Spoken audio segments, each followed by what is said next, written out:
എടാ മോനെ, ഈ വേണുവിനെ അനാമികയും പോലുള്ളവരെ കൊണ്ട് നമുക്ക് പല ഗുണങ്ങളുമുണ്ട്. ചില നേരത്ത് നമുക്കവരെ ചാവേറുകളാക്കാൻ പറ്റും. ഇതുവരെ നമുക്ക് പരാജയം സംഭവിച്ചെങ്കിൽ അത് മാളവികയെ പോലുള്ളവരെ നമ്മൾ സ്റ്റാഫാക്കിയതുകൊണ്ടാണ്. അവിടൊക്കെ ആദർശ് കാണിച്ചത് ബുദ്ധിപരമായ നീക്കം. പണത്തിന് വേണ്ടി വേണു അനാമികയൊക്കെ എന്തും ചെയ്യും. അങ്ങനെയുള്ളവരാണ് ഇപ്പോഴത്തെ സാഹചര്യത്തിൽ കമ്പനിക്ക് ആവശ്യം.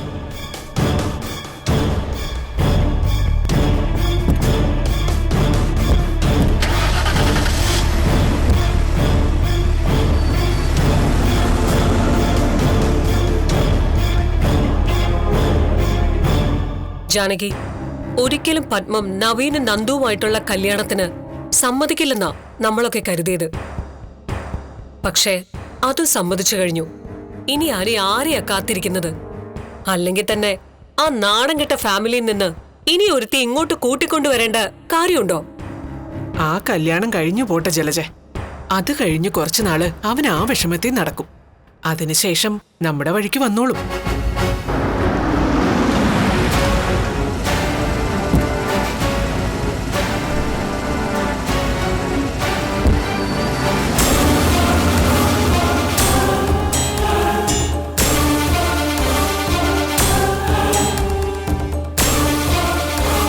നിന്റെ വാക്കിന് പുല്ല് വിലയാടി നിന്റെ മോൻ തരുന്നത്.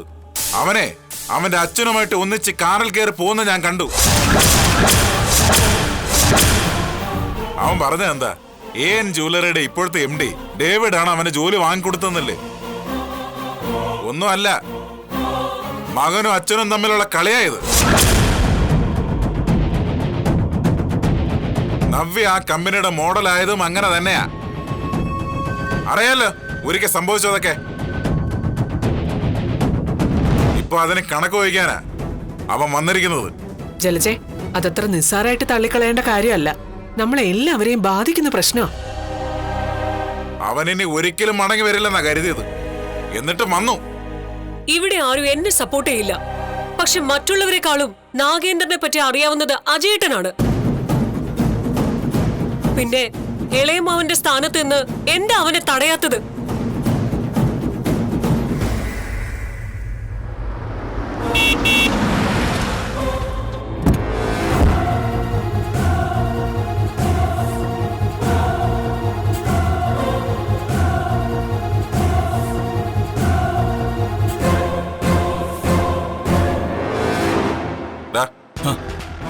നീ എവിടെ പോയിട്ടാ വരുന്നത്? ഞാനൊന്ന് പുറത്തു പോയതാ. ആരെ കാണാനാ പുറത്തു പോയത്? അത് പിന്നെ ഞാനൊരു ഫ്രണ്ടിനെ കാണാൻ പോയതായിരുന്നു. ഏത് ഫ്രണ്ടിനെ? പറയടാ, ഏത് ഫ്രണ്ടിനെ നീ കാണാൻ പോയത്? നാഗേന്ദ്രനാണോ ആ ഫ്രണ്ട്?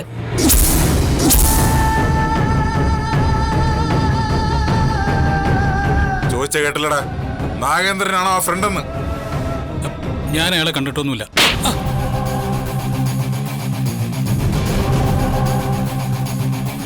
ഞാൻ നേരിട്ട് കണ്ടടാ. നീ നിന്റെ അച്ഛനും കൂടെ കാറി കയറി പോകുന്നത്.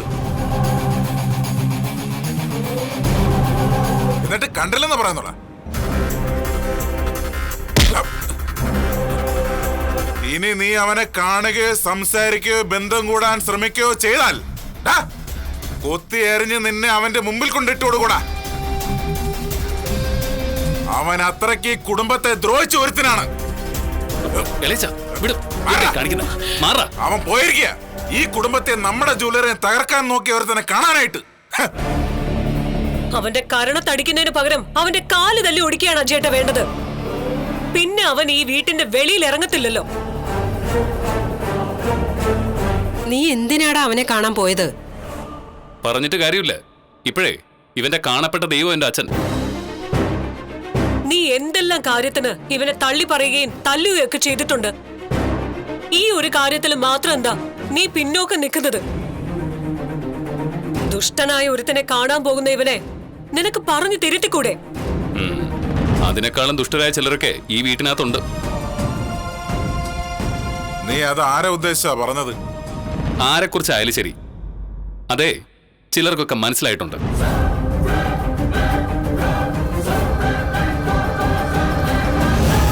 ഞാൻ കൊള്ളരുതാത്തവളാ, കുടുംബത്തിന് ഭാരമായ ഒരുത്തി.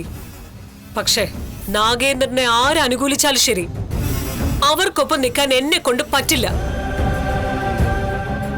അല്ലെങ്കിൽ തന്നെ ഈ കുടുംബത്തിൽ നിന്ന് 10-20 വർഷം മുമ്പേ അച്ഛൻ തല്ലും കൊടുത്ത് പടിയിറക്കി വിട്ടത് അവനെ.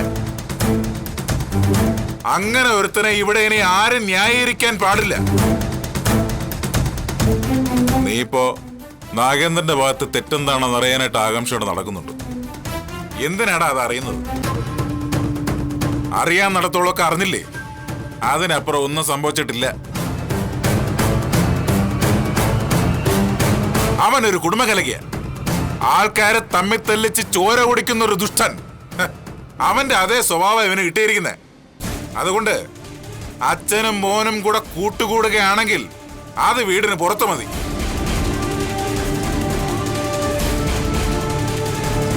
അവനെ കണ്ടിട്ട് അവനുമായി ബന്ധം കൂടിയിട്ട് നീ ഇതിനകത്ത് വരണ്ട. ഇതെന്റെ തീരുമാനം മാത്രമല്ല, നിന്റെ മുത്തച്ഛന് കൂടെ തീരുമാന. മര്യാദയ്ക്ക് സ്വന്തം കാര്യം നോക്കി നിന്നോണം. അല്ലെങ്കിലേ ഈ രീതിയിലായിരിക്കില്ല ഞാൻ പ്രതികരിക്കുന്നത്. നീ ഓർത്തു വെച്ചോ.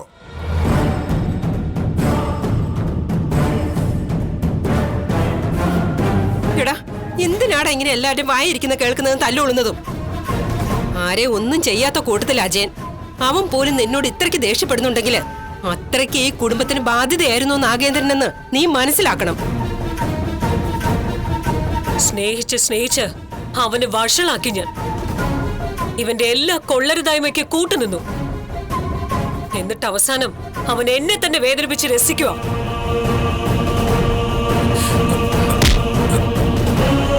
ഇനി അവനെ കാണാൻ ശ്രമിച്ച അജയേട്ടൻ പറഞ്ഞതുപോലെ കൊത്തിയെറിഞ്ഞ് നിന്നെ ഞാൻ ആ ദ്രോഹിയുടെ മുന്നിൽ കൊണ്ടിട്ട് കൊടുക്കും.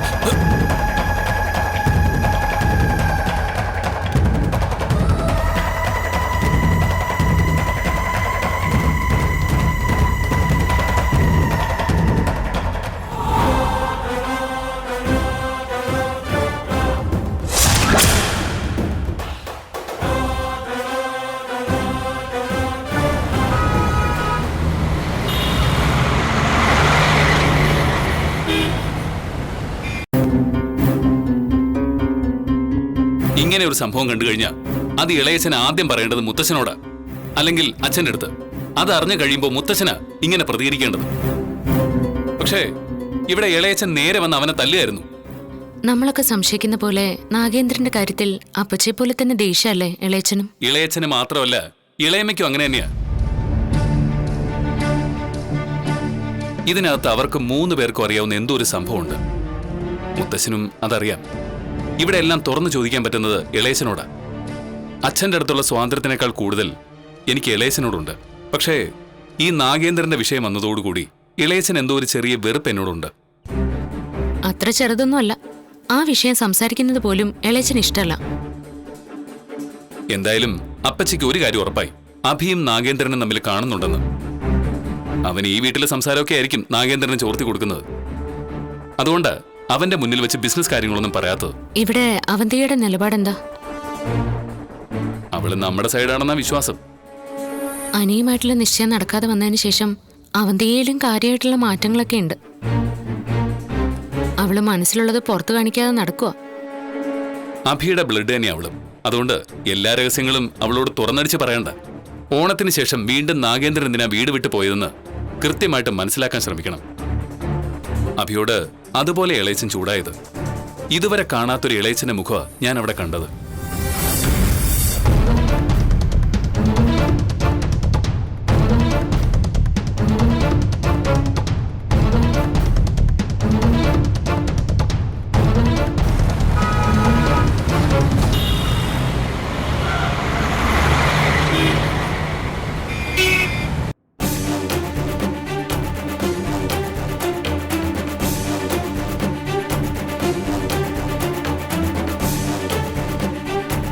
ഡാനി, നിനക്ക് നല്ല നല്ല ആലോചനകൾ വരുന്നുണ്ട്.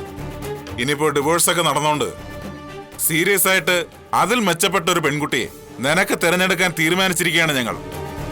എനിക്കിഷ്ടപ്പെട്ട പെൺകുട്ടിയെ ഞാൻ ഓൾറെഡി തിരഞ്ഞെടുത്ത് കഴിഞ്ഞല്ലോ. അത് ഞാൻ എല്ലാവരോടും പറയുകയും ചെയ്തില്ലേ? അവളെ നിന്റെ കൂട്ടുകാരൻ കെട്ടാൻ പോവല്ലേ, പിന്നെ നീ എന്തിനാ അവളുടെ പിന്നാലെ നടക്കുന്നേ? ഞാൻ അവളുടെ പിന്നാലെ ഒന്നും നടക്കുന്നില്ല. എന്റെ മനസ്സിൽ അവള് മാത്രമേ ഉള്ളൂ എന്നാണ് പറഞ്ഞത്.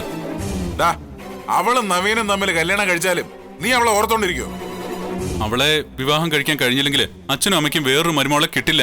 ഡാ, എടാ, നീ എന്ത് കണ്ടിട്ടാടാ അവളെ ഇങ്ങനെ സ്നേഹിക്കുന്നേ? അവളുടെ മുടി കണ്ടിട്ടാണോ? പെൺകുട്ടികളുടെ ആൺകുട്ടികളുടെ ഒന്നും മുടി മുഖമൊന്നും ഞാൻ നോക്കാറില്ല. അവരുടെ സ്വഭാവം മാത്രമേ ഞാൻ കണക്കിലെടുക്കാറുള്ളൂ. അവൾ അത്ര നല്ല സ്വഭാവമുള്ള പെൺകുട്ടിയാണെന്ന് എനിക്ക് തോന്നിയിട്ടില്ല. ആ വീട്ടിൽ ആ കൂടെ കൊള്ളാവുന്ന നയനയാ. ബാക്കി രണ്ടുപേരും കുറച്ച് കുഴപ്പക്കാര് തന്നെയാ. കനകയും ഗോവിന്ദനും ഇങ്ങോട്ട് അവരുടെ മോളെ പറഞ്ഞു വിടില്ലെന്ന് നേരത്തെ പറഞ്ഞെങ്കിലും അതിൽ വലിയ ആത്മാർത്ഥതയൊന്നും ഇല്ലായിരുന്നു. പക്ഷെ ഇപ്പൊ നവീനെ പോലൊരു പയ്യൻ നന്ദുവിനെ കല്യാണം കഴിക്കാൻ ചെന്നതോടെ അവരുടെ മനസ്സ് മാറിയെന്നാ എന്റെ വിശ്വാസം. ഇപ്പോഴാ ബന്ധം നടക്കണമെന്ന് അവർക്ക് ആഗ്രഹമുണ്ട്. അവർക്ക് അങ്ങനെ ഒരു ആഗ്രഹം കാണുമായിരിക്കും. പക്ഷേ നന്ദുന് അങ്ങനെ ഒരു ആഗ്രഹം ഇല്ല. അത് നിനക്കെങ്ങനെ അറിയാം? ആ, എനിക്കറിയാം അവളുടെ മനസ്സ്. ദേ, ഒരു കാര്യം ഞാൻ പറഞ്ഞേക്കാം. അവളുടെ മനസ്സ് എന്തായാലും ശരി, അവളെ പോലെ ഒരു പെൺകുട്ടി ഇങ്ങോട്ട് കൂട്ടിക്കൊണ്ടുവരാൻ ഞാൻ സമ്മതിക്കില്ല. അതെനിക്ക് ഇഷ്ടമല്ല.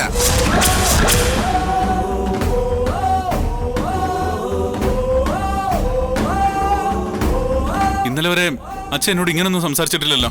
എന്നാ ഇപ്പൊ ഞാൻ പറയാ, എനിക്കിഷ്ടമല്ല 3 പെൺകുട്ടികളെ ഒരേ വീട്ടിൽ നിന്ന് ഇങ്ങോട്ട് കൊണ്ടുവരുന്നത്. എന്ന് മാത്രമല്ല, അവള് ഭയങ്കര ഡേഞ്ചറുമാണ്. അതെ, ഈ കുടുംബത്തിന് ദോഷം ചെയ്യും. എങ്ങനെ?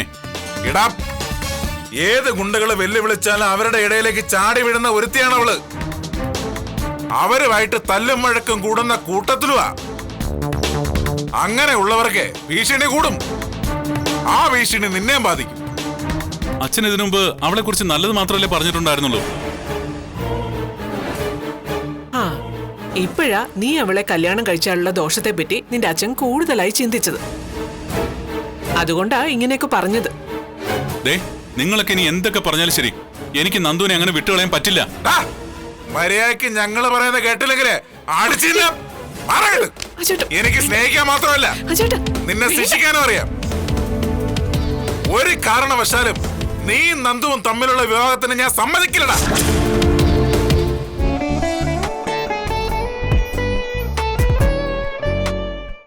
നവീനെ പോലുള്ള നല്ല പയ്യന്റെ ആലോചനയാ അവൾക്ക് വന്നിരിക്കുന്നത്. അവളുടെ അച്ഛനും അമ്മയ്ക്ക് അതൊരു ലോട്ടറിയാ. ഇനി നീയായിട്ട് ആ ബന്ധത്തെ തടസ്സപ്പെടുത്തരുത്.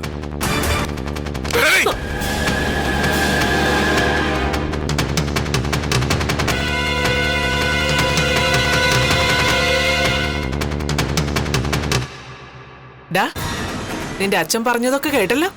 നീ കരുതിയോ നിന്റെ എല്ലാ തോന്നിവാസത്തിനും നിന്റെ അച്ഛൻ കൂട്ടു നിൽക്കുന്ന? നടക്കത്തില്ലടാ. അവൾ ഈ വീടിന്റെ പടി കടന്നു വരാൻ ഞങ്ങൾ സമ്മതിക്കില്ല. അതുകൊണ്ട് അവളുടെ മുഖം നീ അങ്ങ് മറന്നേക്ക്.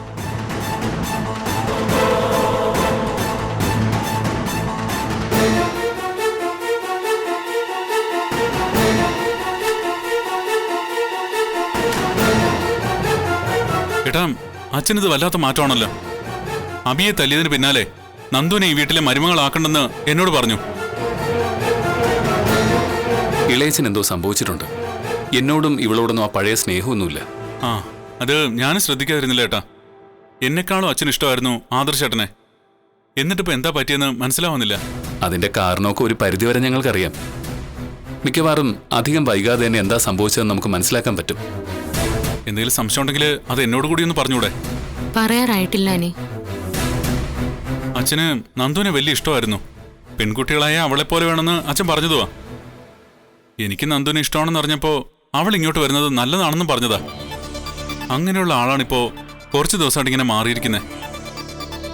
അമ്മേനെയും മാറ്റിയെടുത്താണോന്നും അറിയില്ല. അങ്ങനെ ഇളയമ്മയ്ക്ക് ഇളയച്ചനെ മാറ്റിയെടുക്കാൻ പറ്റുമോ?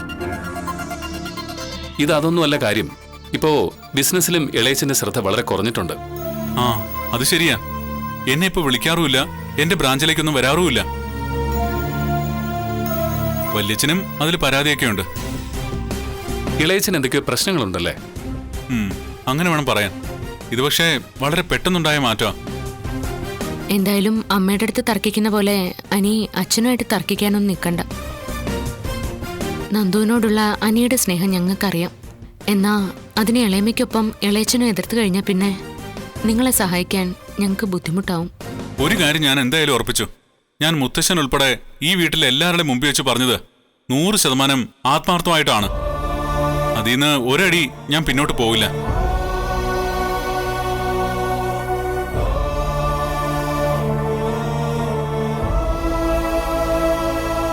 നമ്മൾ ആ നാഗേന്ദ്രന്റെ പിന്നാലെ പോയതിനു ശേഷം കൺട്രോൾ പോയൊരവസ്ഥയാണല്ലോ ഇളയച്ചന്.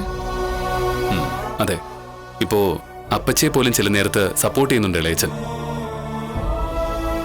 നാഗേന്ദ്രനും അപ്പച്ചിയും തമ്മിലുള്ള വിഷയത്തിൽ 100% തെറ്റുകാരൻ നാഗേന്ദ്രനാണെന്ന് പറയുന്നുമുണ്ട്. പക്ഷേ അവിടെ ശങ്കരൻ ഞങ്ങൾ പറഞ്ഞത് കണക്കിലെടുക്കാൻ പറ്റുന്നില്ല. കാരണം മുത്തശ്ശന്റെ വിശ്വസ്തനായിരുന്നു ശങ്കരൻ ഞങ്ങൾ. എന്നോട് കള്ളം പറയില്ല.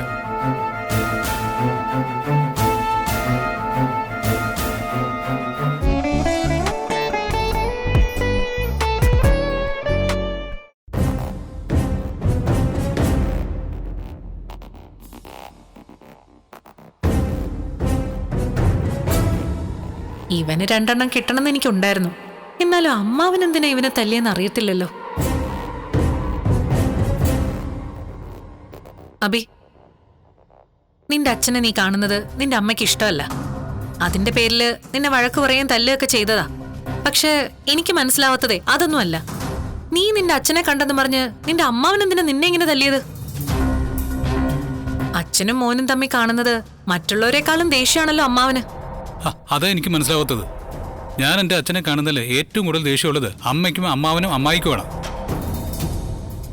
ഇത്തരം സംഭവങ്ങളിൽ എന്നെ ഏറ്റവും കൂടുതൽ വഴക്ക് പറയുന്നത് വല്യമ്മാവനാ. പക്ഷേ ആ വല്യമ്മാവന് ഞാൻ അച്ഛനെ കാണുന്നതിൽ നീരസം ഉണ്ടെങ്കിലും ഇളയമ്മാവനെ പോലും എൻ്റെ ദേഹത്ത് ഇതുവരെ കൈവച്ചിട്ടില്ല. എന്തായാലും ഇനി നീ നിന്റെ അച്ഛനെ കാണാത്തായിരിക്കും നല്ലത്. ഓ, അപ്പൊ നീയും അങ്ങനെ ചിന്തിച്ചു തുടങ്ങിയോ? നീ ഏൻ ജൂലിയുടെ മോഡലായിട്ട് പോകരുതെന്ന് അമ്മ പറഞ്ഞിട്ട് നീ അത് കേട്ടോ? അതുപോലല്ലോ നിന്റെ കാര്യം. എൻ്റെ അച്ഛനോട് ചേർന്ന് നിന്നിട്ട് ഇനി എനിക്ക് പ്രയോജനമുള്ളൂ. അതുകൊണ്ട് ഞാൻ ഇനി അച്ഛനെ കാണുകയും ചെയ്യും, അച്ഛനൊപ്പം നിൽക്കുകയും ചെയ്യും. അങ്ങനെ വന്നാൽ ചിലപ്പോൾ നമ്മൾ ഇവിടെ നിന്ന് ഇറങ്ങി കൊടുക്കേണ്ടി വരും. ഇറങ്ങി കൊടുക്കാം. അതുകൊണ്ട് നമുക്കെന്താ നഷ്ടമുള്ളത്? ഏൻ ജ്വല്ലറി മൂർത്തി ജ്വല്ലറിയുടെ താഴേക്ക് പോയെങ്കിലും ഇപ്പോഴും കോടീശ്വരനാണ് എൻ്റെ അച്ഛൻ. ഗൾഫിലുള്ള ബിസിനസ് നന്നായിട്ട് പോകുന്നുണ്ട്. അങ്ങനെയുള്ള അച്ഛനൊപ്പമാണ് നമ്മൾ നിൽക്കേണ്ടത്. ഞാനും രണ്ടും കൽപ്പിച്ച ഇതിന്റെ പേരിൽ എന്നെ ഇവിടെ നിന്ന് ഇറക്കി വിടുന്നെങ്കിൽ ഇറക്കി വിട്ടോട്ടെ. എന്നാലും എൻ്റെ അച്ഛനെ ഞാൻ വേദനിപ്പിക്കില്ല. അച്ഛൻ എന്നെ കാണണമെന്ന് തോന്നുമ്പോഴൊക്കെ ഞാൻ കണ്ടിരിക്കും. മുത്തശ്ശന്റെ കൃപയിൽ ഇവിടെ കഴിയുന്ന അമ്മയ്ക്കൊപ്പം നിന്നാലേ ഇനി ഞാൻ വളരില്ല. അതുകൊണ്ട് ബുദ്ധിയുള്ളവർ ഏത് സമയത്തും സ്വന്തം നിലനിൽപ്പ് മാത്രമേ നോക്കുള്ളൂ. ഞാനും അങ്ങനെ തന്നെയാ.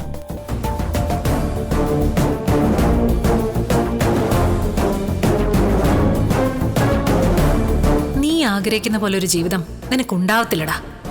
അതിന് ഏറ്റവും വലിയ തടസ്സം നിന്റെ അമ്മയല്ല, ഈ ഞാൻ തന്നെയാ.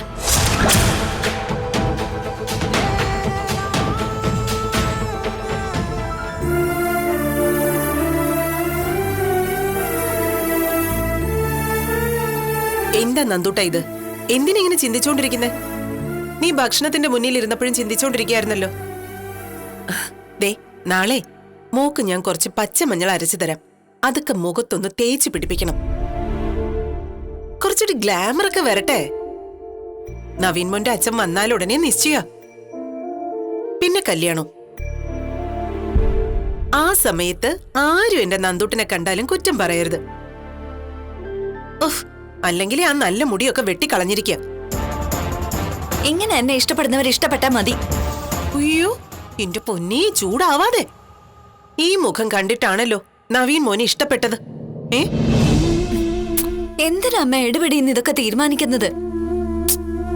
ദേ നന്ദൂട്ട, അച്ഛന് വയ്യാണ്ടിരിക്കുക. എനിക്കും അല്ലറ ചില്ലറ അസുഖങ്ങളൊക്കെ ഉണ്ട്.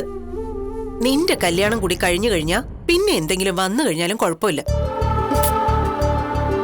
നവീനേട്ടൻ ഒരുപാട് നിർബന്ധിച്ചിട്ടായിരിക്കും നവീനേട്ടന്റെ അമ്മ ഇതിന് സമ്മതിച്ചത്. അമ്മ, ഇനിയിപ്പോ ഞാൻ അവരുടെ വീട്ടിലോട്ട് ചെന്ന് കയറിയാലും അവരെന്നെ സ്നേഹിക്കത്തൊന്നുമില്ല. അയ്യേ, എനിക്കങ്ങനെയൊന്നും തോന്നുന്നില്ല. നവീൻ മോനെ അവരുടെ ഒറ്റ മോനാ. അതുകൊണ്ട് മരുമോളെയും അവര് സ്വന്തം മോളായിട്ടേ കരുതുള്ളൂ. അല്ലെങ്കിൽ തന്നെ ഇന്നത്തെ കാലത്ത് പെൺകുട്ടികളെ കിട്ടാൻ പാടാ മോളെ. എന്ത് പാട്? നവീനേട്ടനെ പോലെ സ്മാർട്ടായ ഒരു ചെറുപ്പക്കാരനാണോ പെണ്ണ് കിട്ടാൻ പാട്? അതെ, നവീൻ മോൻ എന്നോടും ഗോവിന്ദേട്ടനോടും പറഞ്ഞത് എന്താണെന്നറിയോ? പഠിക്കുന്ന കാലം മുതലേ നിന്നെ അവന് ഇഷ്ടായിരുന്നു എന്ന് അറിയോ?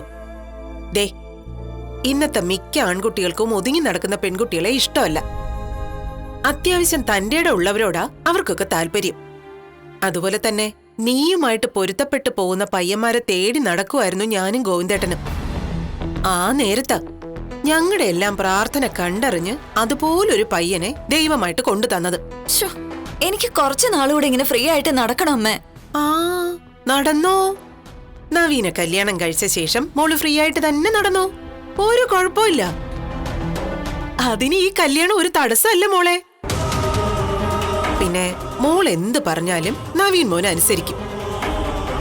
അവന് വേണ്ടത് മോളെ മാത്ര.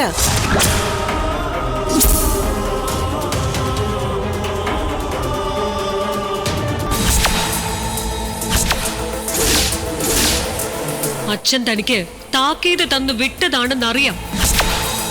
ഇനി ആ അച്ഛനെ കൊണ്ട് ഈ പ്രായത്തിൽ വേണ്ടാത്ത കർമ്മങ്ങൾ ചെയ്യിക്കരുത്.